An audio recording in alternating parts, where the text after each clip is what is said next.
Welcome to the last and the saved.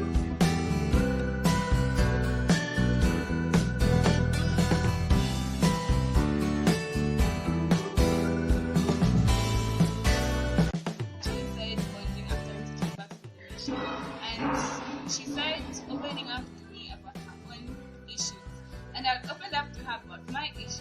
Then I discovered that we both had the same issues. It was just like different scenarios, but the same problem.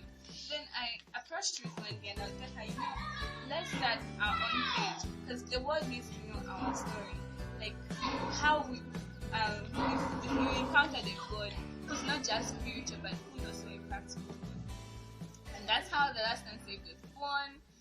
But then we didn't discover we wanted to talk about sex until one day when we were taking a walk, and then Ruth shared that she started feeling very much in her heart that we should start venturing into sexual abuse and like children who are being abused and things like that.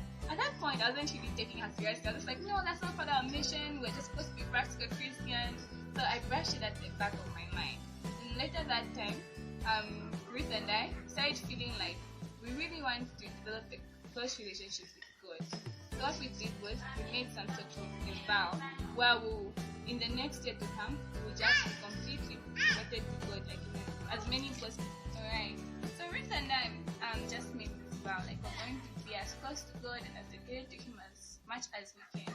And in return for being so good to God, He'll be good to us.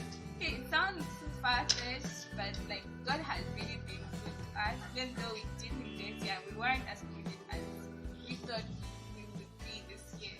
But like God has been faithful. He's kept us happy. He's made us He's just blessed us in ways that we can't even imagine. So earlier this year, Ruth and I tried to break the vow. Okay, it wasn't like intentional, like we're going to break the vow, but then we ended up breaking the vow because of emotions and all those things.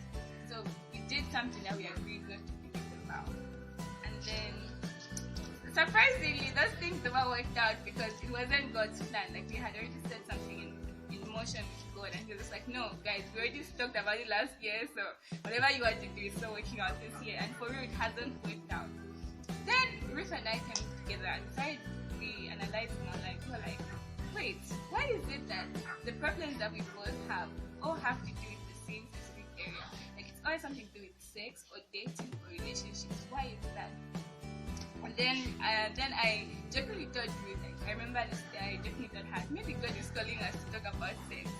Then, Ruth had this, I don't know if you can call it a eureka moment, but she was just like, you are actually right. I think God is actually calling us to talk about sex. And that's how we changed our mission, just focusing on sex.